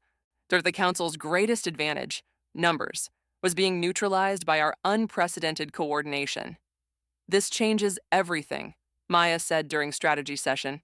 "With this kind of real-time intelligence and coordination, we can fight smart instead of hard." "Agreed," Roman said. "But we need to be strategic. The Council will adapt once they understand what we're doing. We need to establish ourselves as unbeatable before they figure out countermeasures." "Then we need a major victory," I said. "Something public, undeniable. Something that makes other packs question whether they want to remain under Council control." Roman's eyes gleamed. "I know exactly what we need to do." He spread a map across the table, pointing to a location deep in Council territory. "The archives," he said. "Down where they keep records of every old blood elimination over the past 3 centuries. We steal them, expose every crime the Council has committed, make it impossible for them to maintain their authority." The room went silent. "That's suicide," Maya finally said. "The archives are in the heart of Council territory, protected by their strongest defenses." "Yes," Roman agreed, "which is why they'll never expect us to actually try it." He looked at me, and through our bond, I felt his certainty. "Can we do it?" he asked. I thought about the network, about the wolves we now had, about the abilities we'd unlocked, thought about what we'd accomplished already against impossible odds. "Yes," I said firmly. "We can do it. Then we plan," Roman said. "No, and we show the Council that the age of old blood suppression is over." Part 6, Claiming Fate, 150:01 to 175:00, The Archives Heist. Planning the Archives operation took 2 weeks of meticulous preparation. We studied guard rotations, defensive wards, supply schedules, and every scrap of intelligence we could gather. The network proved invaluable. Wolves connected across territories could observe and report in real time without ever being in the same physical location. The plan was insane.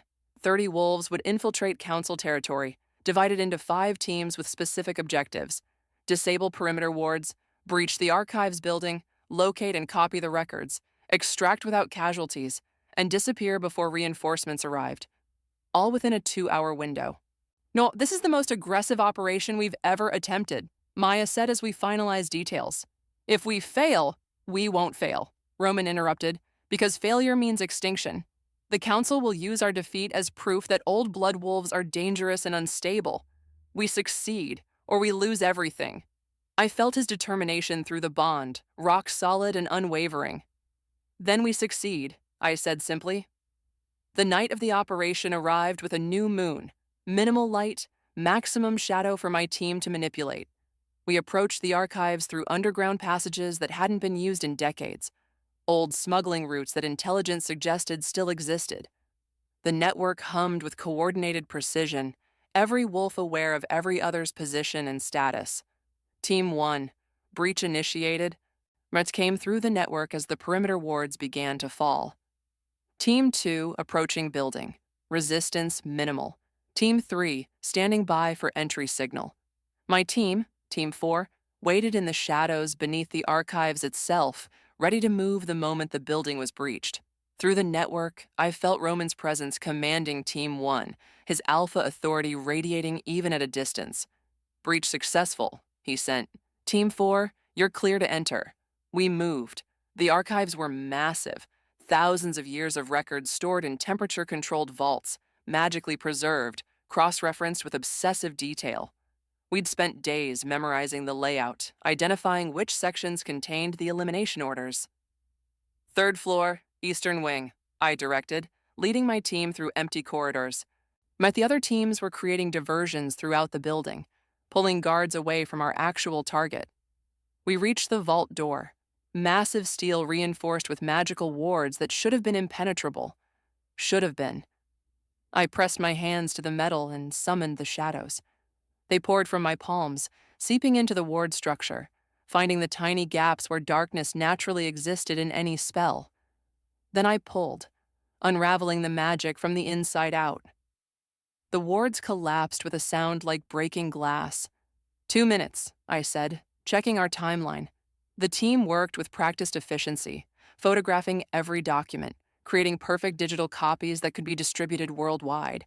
Records of murders, falsified charges, forced experiments, centuries of council crimes documented in their own handwriting. "No, got it," our archivist confirmed. "Full collection backed up. All teams, extraction in 60 seconds, Roman sent through the network. Converge on exit point 3. We ran. Guards were finally responding to the breaches, but too slowly, too disorganized. The diversions had worked perfectly. By the time they reached the eastern wing, we were already descending through emergency exits, splitting up, disappearing into the network of tunnels beneath council territory. Extraction was textbook perfect. 30 wolves entered. 30 wolves escaped. 0 casualties. And we carried proof of every crime the council had committed for 300 years. The revelation. We released the documents 3 days later. Not through official channels. Those were controlled by the council.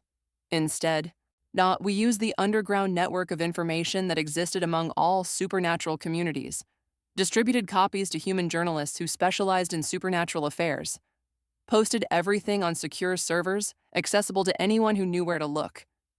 The impact was immediate and catastrophic. Packs that had supported the council began demanding explanations. Alphas who had trusted their leadership discovered that their predecessors had been murdered on council orders. Families learned that their cursed relatives had actually been executed for political convenience. Public opinion shifted like an avalanche. Within a week, 3 packs formally withdrew from council authority. Within 2 weeks, 7 more followed. The council tried to claim the documents were falsified, but independent verification confirmed their authenticity. One tried to suppress distribution, but the information had already spread too far. Tried to maintain authority while their foundation crumbled beneath them. "They're scrambling," Maya reported with satisfaction. "Intelligence suggests internal conflicts, alphas questioning whether they should remain under council leadership."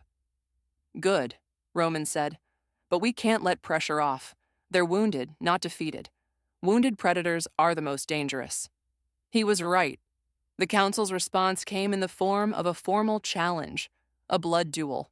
Roman of Shadowmere versus a champion of the council's choosing. Winner takes political authority over all disputed packs. Loser submits absolutely or dies. "It's a trap," I said immediately upon reading the challenge. "Of course it's a trap," Roman agreed, "but refusing would make us look weak. Can show that we're afraid of direct confrontation." "Who will they choose as champion?" "Someone specifically trained to kill me, probably enhanced with blood magic or stolen old blood abilities." Roman's expression went cold. "They've had 15 years to prepare for this." "Then you don't fight alone." "The challenge is specific. I don't care." I grabbed his hands, forcing him to look at me. "You're not facing this by yourself. We're bonded, Roman. Mates, whatever happens to you, happens to me." Through the bond, I felt his conflict, the desire to protect me warring with the knowledge that together we were stronger. "The rules state a champion can have a second. Maya said carefully, "Someone who stands witness and can intervene if the fight becomes unfair." "That's it," I said. "I'm your second. Officially sanctioned. I'm impossible to challenge." Roman studied me for a long moment, then slowly nodded. "Together. Always." The blood duel. The duel was scheduled for the dark moon, 3 weeks away. We spent every moment preparing, training not just physically, but spiritually, mentally, deepening our bond until we moved with perfect synchronization. The network amplified our connection, other old blood wolves lending their strength through the web of consciousness. I'd never felt more powerful or more terrified. The duel grounds were ancient, a natural amphitheater of stone that had witnessed countless challenges over millennia. Wolves from every pack gathered to witness, thousands of eyes watching from the surrounding cliffs. The council arrived with ceremony and pageantry, 7 alphas processing informal regalia. But I noticed their formation had changed. Only 5 now stood together. 2 had apparently withdrawn, refusing to support the challenge. Cracks in their authority were showing. The champion stepped forward, and my blood went cold. Elder Thorn, of course.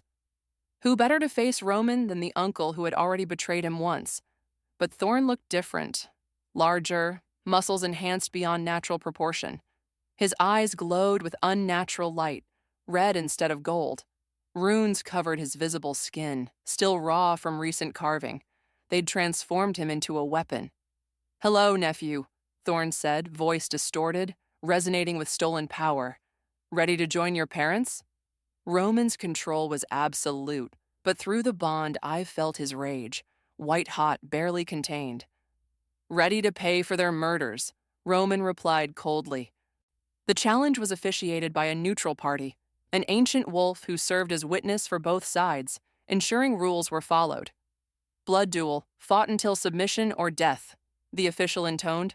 "Seconds may intervene only if one combatant becomes unable to defend themselves.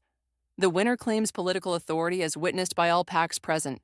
Do both parties accept these terms?" "Yes," Roman said. "Yes," Thorn echoed. "Then begin." They clashed like storms colliding. Thorn was faster than he should have been, stronger, enhanced by whatever dark magic the council had poured into him. His claws tore through stone, strikes powerful enough to shatter bones. But Roman was better. 15 years of fighting, surviving, leading had honed him into something beyond simple physical prowess. He moved with impossible grace, using Thorn's enhanced strength against him, redirecting attacks, finding openings. And he had me. Through our bond, I fed him information. Warnings of attacks before they landed, suggestions for counter moves, lending him strength when he needed it. We weren't fighting as 2 separate beings, but as one consciousness distributed across 2 bodies. The effect was devastating. Thorn landed hits, drew blood, but couldn't sustain damage. Roman flowed around every strike, his own attacks surgical and precise. "How?" Thorn snarled, bleeding from a dozen wounds. "You should be dead." "You never understood," Roman said, pressing the attack. "Power isn't about enhancement or stolen abilities. It's about connection, and you've been alone your entire life." He shifted fully, and his wolf was magnificent, massive and black as midnight. The eyes burning gold, power radiating like a physical force. The transformation complete, Roman attacked with renewed fury. Thorn tried to match him, shifting into his own wolf form, but the enhancements made him clumsy, unbalanced. His wolf was malformed, twisted by the forced magic. The fight became one-sided. Roman tore into him with calculated violence, not killing but systematically destroying Thorn's ability to fight. Tendons severed, joints dislocated, blood painting the stone red. Finally, Roman stood over Thorn's broken form, jaws around his throat. Submission or death. Through the bond, I felt Roman's internal war. The desire for revenge, for justice, for ending the threat permanently. But also the knowledge that mercy would be more powerful than violence. "Show them who you are," I sent through our connection. "Not a killer, a leader." Roman's jaws tightened, then released. He shifted back to human form, standing naked and blood-covered over his defeated uncle. "Yield," Roman commanded, alpha authority making it impossible to resist. Thorn, still in wolf form, lowered his head in submission. The crowd erupted, howls, cheers, stunned silence from council supporters. Roman raised his voice to carry across the amphitheater. "This duel is over. The challenge is won, and I declare that any pack wishing independence from council authority is free to claim it. The age of forced compliance ends today." The official stepped forward, verifying Thorn's submission, then raised Roman's hand. "Victor, Roman of Shadowmere, the challenge is concluded." But before anyone could celebrate, Thorn moved. One final attack, claws extended, aimed at Roman's exposed back. I moved faster. Shadows exploded from the ground, solid as steel, intercepting Thorn mid-leap. They wrapped around his form, immobilizing him completely, then slammed him back to the stone hard enough to crack ribs. "The duel is over," I said coldly, maintaining the shadow prison. "Any further aggression constitutes murder, and I will respond in kind." Thorn snarled but couldn't move, trapped by my power. The official nodded. "The challenger has violated terms. Automatic forfeit and forfeiture of all rights. Roman of Shadowmere is declared absolute victor." Cheers erupted throughout the crowd. Roman turned to me, and in his eyes I saw everything: pride, love, relief, gratitude. "Thank you." He sent through the bond. "Always," I replied. "The new order." The aftermath of the duel reshaped supernatural politics. Three more packs immediately declared independence from the council. Others requested alliance with Shadowmere, seeking the protection and strength we represented. Within a month, the council's authority had been reduced to barely a quarter of its former scope. The remaining council members tried to maintain control, but their legitimacy was shattered. The documents we'd released, combined with Roman's public victory, proved that old blood wolves weren't dangerous aberrations, but natural leaders. A new structure began to emerge, one based on choice rather than obligation, on cooperation rather than control. Roman stood before an assembly of free packs, no longer suppressed by council decree, and proposed something radical. "We don't need a council," he said. "We need a coalition. On independent packs working together when our interests align, maintaining sovereignty when they don't. No central authority dictating lives. No hierarchical structure breeding corruption." "And old blood wolves?" someone called from the crowd. "Are wolves," Roman replied simply. "With abilities, yes, but no more dangerous than any other wolf. The only difference is honesty about our power." He gestured to where I stood with other old blood members. "We're not claiming authority over you. We're claiming equality with you." The vote was unanimous. The coalition of free packs was established, with Shadowmere as its founding member but not its ruler. Any pack could join, any pack could leave. Decisions required consensus, not command. It was messy, imperfect, and infinitely better than what came before. Elena's recovery through everything. I'd maintained contact with Elena through our blood bond. The Nightshade Bloom cure had worked. Roman's wolves delivered it secretly, ensuring she received treatment without revealing my involvement. Within weeks, her breathing eased. The shadow on her lungs began to fade. By the time the duel concluded, she was healthy enough to travel. She appeared at Shadowmere's gates one morning, thin but smiling, eyes bright with life I'd feared I'd never see again. "Lyra," she cried, running forward. I caught her in my arms, both of us crying, holding each other for the first time in months. "You're alive," I sobbed. "You're healthy." "Because of you," she whispered. "You saved me. We saved each other." I introduced her to Roman, to Maya, to the pack that had become my home, showed her the network of old blood wolves, the training grounds, on the life we were building. "You did all this?" Elena asked, awed. "We did," Roman corrected, pulling me close. "Your sister is remarkable, and she's changing everything." Elena studied us both, then smiled knowingly. "You're mated." "It's complicated." "No, it's not," she and Roman said simultaneously, making me laugh. The return home. We returned to Ashen Hollow together. Roman, Elena, Maya, and 24 Shadowmere wolves as escort. Not to beg, to forgive. The pack gathered as we approached their borders, wary and defensive. Elder Merrick stood at the front, surrounded by guards, expression uncertain. Lyra, he said carefully, you were exiled, and I'm here to lift that exile, I interrupted. From myself. Confusion rippled through the crowd. I came to tell you that you were wrong, I continued. The curse you feared was actually power. The danger you imagined was actually potential. You exiled me because you were afraid, and in your fear, you nearly killed my sister. Merrick's expression went pale. Elena is alive despite you, not because of you, I said coldly. But I'm not here for revenge. I'm here to offer truth. I let the shadows rise, not threatening, just present. They flowed around me like living silk, beautiful and controlled. This is what you feared, I said. Old blood magic. The power your ancestors tried to suppress because the council taught you it was dangerous. But the real danger was the lie, the fear that made you turn on your own pack members. We were trying to protect everyone, Merrick said weakly. By betraying those who needed protection most? Roman's voice carried alpha authority that made every wolf present lower their heads instinctively.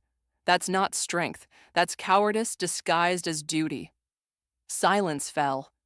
Then slowly, wolves began to kneel. Not to me, but in apology. We were wrong, one said. We failed you, another admitted. Elder Merrick was the last to lower himself to his knees, eyes glistening with tears. Lyra, I'm sorry. We were wrong. About you, about the bloodline, about everything.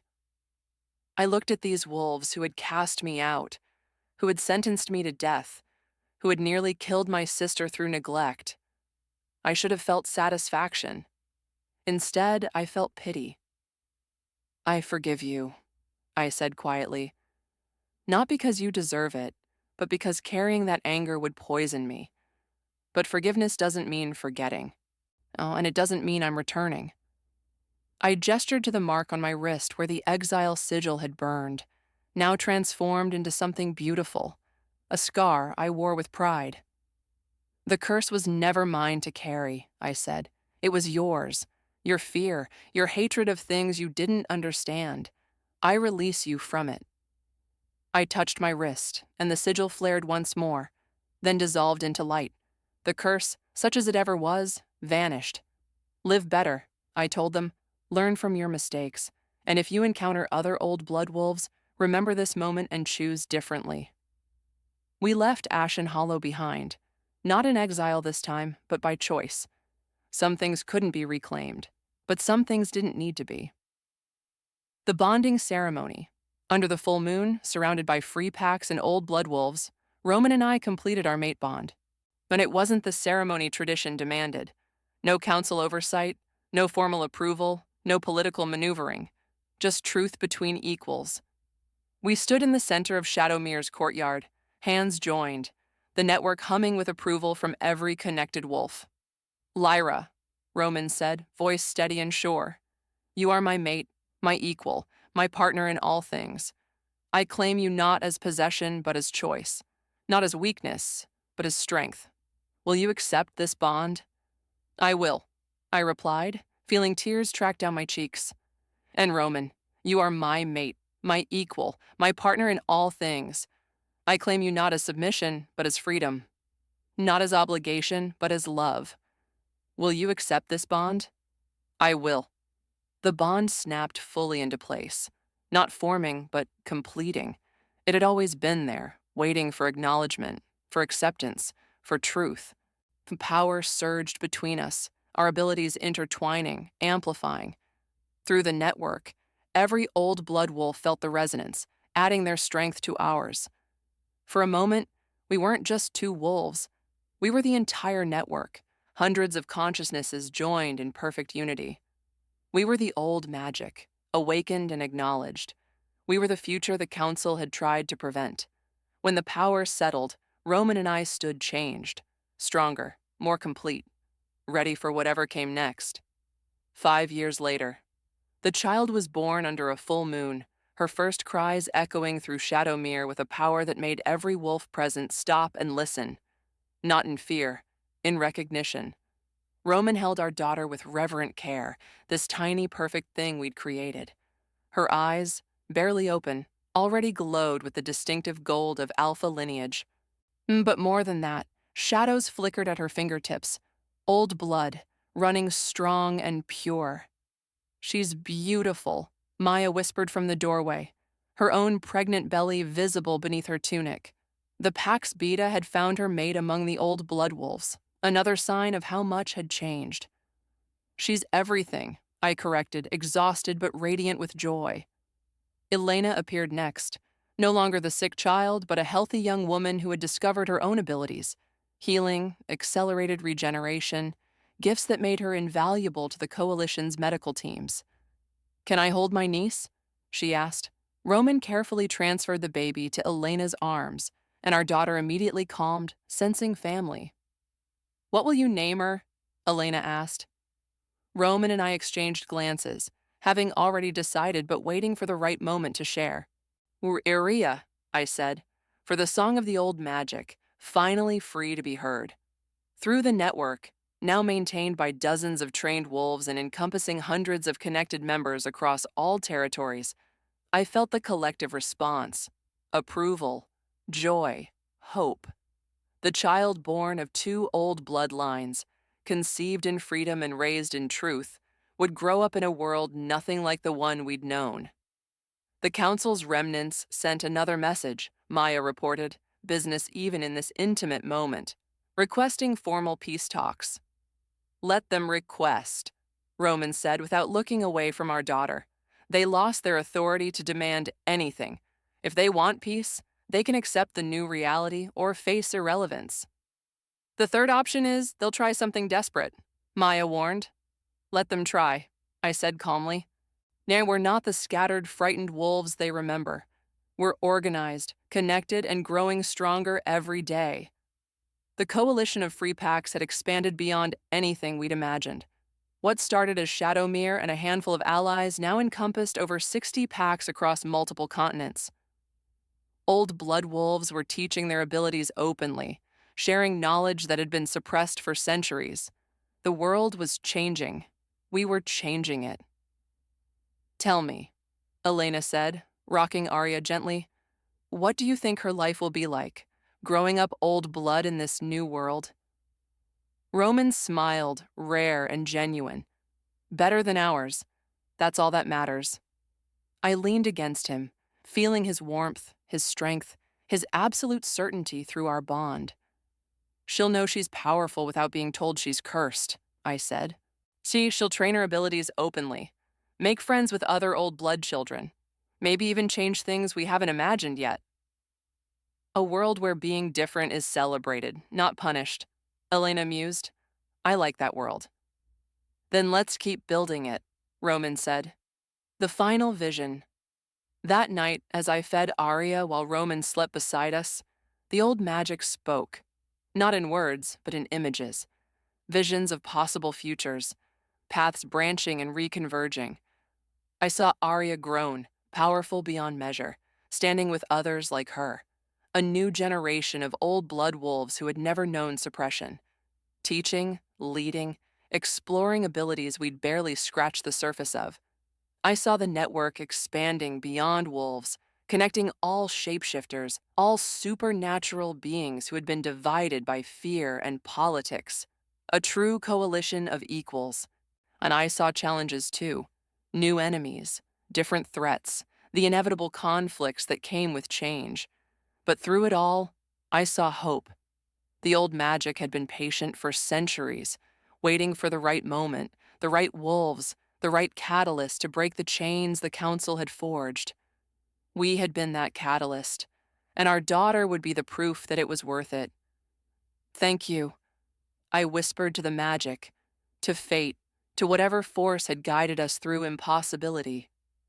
The shadows pulsed with warmth as close to a response as the old magic ever gave, then settled back into normal darkness, content. The morning after dawn broke clear and bright over Shadowmere. I stood on the battlements holding Arya, showing her the territory that would be her inheritance. Not through blood right or alpha dominance, but through love and protection and the bonds we'd forged. "This is your home," I told her, knowing she couldn't understand yet but needing to say it anyway. "And these are your people. Not just Shadowmere, but every wolf in the network, every pack in the coalition. You have hundreds of aunts and uncles, thousands of allies, all connected through something beautiful." She gurgled, tiny hand closing around my finger. Roman appeared behind us, wrapping his arms around us both. "Family meeting?" "Just introducing her to the world," I said, leaning back against him. "And what do you think? Will she like it?" I looked out over the stronghold, the training grounds where old blood wolves practiced openly, the gathering hall where packs met as equals, the borders that welcomed rather than imprisoned. I said slowly, "she'll love it. And she'll make it even better." "Just like her mother," Roman murmured, pressing a kiss to my temple. Through the network, I felt the morning shift change. Wolves beginning their day, the steady rhythm of life in a free pack. Felt other parents waking to feed their own children. Some old blood, some not, all safe. Felt the future taking shape, moment by moment, choice by choice. "We did it," I said wonderingly. "We actually changed everything." "We survived," Roman corrected. "Changed the world as a side effect." I laughed, the sound carrying across the courtyard, startling a few early rising wolves who looked up and smiled seeing us. The rejected Omega and the Alpha who refused to let her be destroyed. The cursed daughter and the leader who saw power where others saw danger. Two broken wolves who had found each other and, in the process, rebuilt an entire civilization. "I love you," I said, turning to kiss Roman properly. "Thank you for seeing me." "I love you," he replied. "Thank you for saving us all." Arya made a small sound of protest at being squeezed between us, making us both laugh. "Come on," Roman said, taking her gently. "Let's get breakfast." Maya said something about a pack meeting to discuss expansion into the southern territories. "Always business with you," I teased. "Someone has to keep the coalition running." "And someone has to keep you from turning into a workaholic tyrant," I countered. We descended from the battlements together, our daughter cradled between us, moving through the stronghold that had become home. Wolves greeted us warmly, offering congratulations and blessings. Children ran past, playing without fear. Elders sat in the sun, sharing stories of the old days. Not with bitterness now, but with relief that those days were over. This was the world we'd fought for. Imperfect, chaotic, free, and absolutely worth everything we'd endured to create it. The last words. In the histories that would be written, they would call us revolutionaries. Heroes who overthrew a corrupt council and freed the old blood wolves from centuries of oppression. But we were just wolves who refused to accept lies, who loved fiercely enough to fight impossible odds, who believed that being different wasn't a curse, but a gift. The moon rose full and silver as it always had, witnessing our victory, our new beginning. And somewhere in the darkness, the old magic smiled. Its children were finally free. The end.